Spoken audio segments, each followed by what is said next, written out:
e que enchem o peito para falar dos avanços sociais desse país. Como se, deputado Luciano, como se esses avanços sociais fossem tirados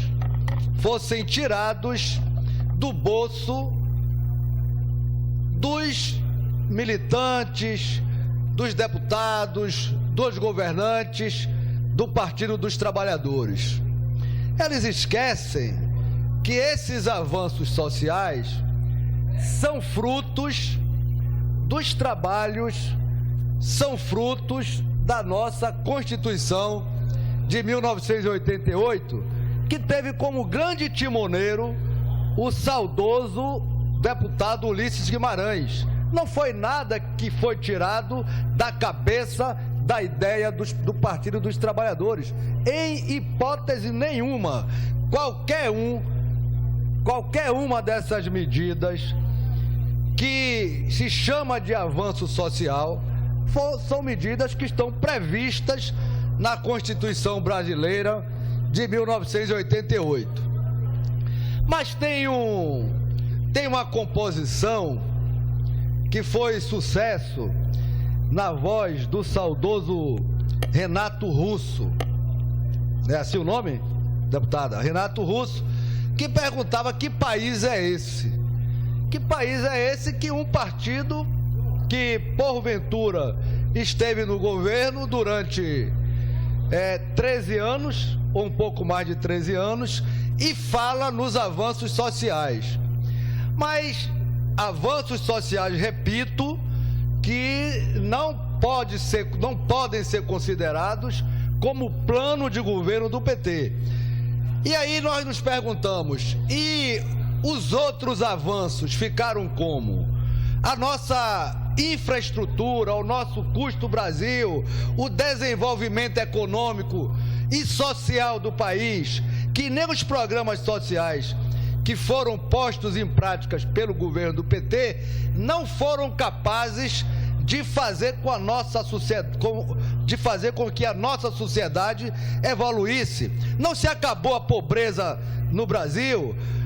Nós que andamos pelo interior do estado principalmente e vemos ainda na beira das estradas pobres e pedintes, pessoas que não têm acesso à educação, que não têm acesso à saúde, que não têm acesso à segurança pública. Que evolução é essa? Que avanço é esse? E aqui eu quero fazer um comparativo, senhor presidente. Há cerca de 2 meses atrás, na Europa, fora entregue à população, sobretudo daquele norte europeu ali, um novo túnel por onde passa uma estrada de ferro, num túnel considerado o maior túnel do mundo. Esse túnel tem exatamente 60 quilômetros de extensão. Ali foi perfurado, sobre pedra bruta, um túnel de 60 quilômetros de extensão por onde passa uma via férrea. Enquanto aqui no Brasil nós temos um exemplo da incompetência e da incapacidade desse governo que esteve instalado nesse país por 13 anos. Aqui a estrada de ferro transnordestina, uma estrada que não tinha nenhuma dificuldade geográfica no seu traçado, uma estrada de 1.700 quilômetros de extensão e que somente 600 quilômetros, deputado Luciano, somente 600 quilômetros de linha férrea está lá assentado. Não passa nem trem nenhum, porque não leva a lugar nenhum. Essa estrada, que era para dar acesso ao porto de Pecém, que sai do Ceará para dar acesso ao porto de Pecém em Pernambuco, como também ligar o litoral ao interior do Piauí, simplesmente não leva a lugar nenhum. A obra está parada, o que está feito se acabando pelo tempo, e nessa estrada, nesse túnel lá na Europa, se gastou em torno de 10 bilhões de dólares. E essa obra foi entregue 6 meses antes do prazo previsto. Pois bem, a Transnordestina, por incrível que pareça, coincidentemente, que não acabou a obra, já se gastou 35 bilhões de reais, o equivalente ao mesmo valor que se gastou para se concluir a obra do túnel que fora construído no Monte de São Gotardo. Tanto sim que o TCU já proibiu que o governo colocasse qualquer centavo naquela obra. Mas aqui no Brasil, deputada Luísa Maia, não para por aí não.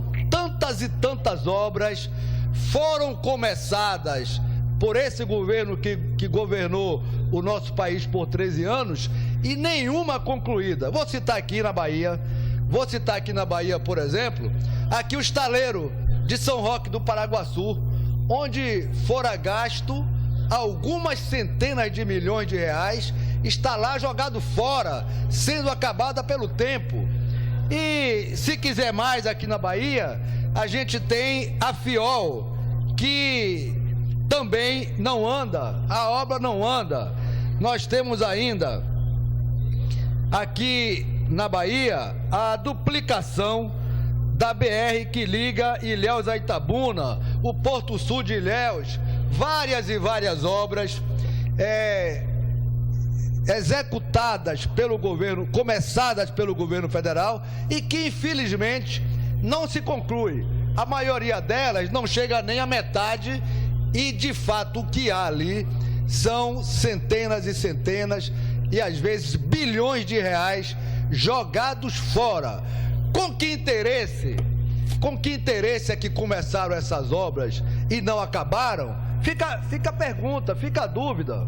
Por que se gastou tanto dinheiro com tanta coisa, com tanta obra que não se conclui e que não traz nenhum benefício para a população brasileira? Portanto, eu fico pasmo, não é? Fico, de certa forma, triste em ver aqui, de um lado, os deputados acharem que o governo do PT foi o governo que descobriu o Brasil. Os donos da cocada branca. Os donos da cocada branca. Quando, na verdade, nós não temos nada. Falta segurança pública, falta saúde, falta educação, falta infraestrutura para diminuir, inclusive, o custo Brasil, para se dar apoio à logística do desenvolvimento brasileiro, seja no que diz respeito à produção industrial, à produção agrícola, ao comércio, aos prestadores de serviço. Na verdade, o nosso país e o nosso Estado está totalmente virado de cabeça para baixo. Essa aqui é a grande realidade. Não adianta florear, não adianta insistentemente querer mudar a realidade das coisas. Por isso, nós apelamos aos nossos bravos deputados do bloco de oposição para que nós fiquemos cada dia mais vigilantes, sobretudo nos interesses do povo da Bahia, como aqui bem falou há pouco o nosso deputado Prisco, que defende aqui os interesses da sua classe, os interesses dos militares da Bahia, das polícias civil e militar, e nesse aspecto, meu querido deputado Prisco, pode contar com o apoio da nossa bancada, da bancada de oposição. Muito obrigado, senhor presidente.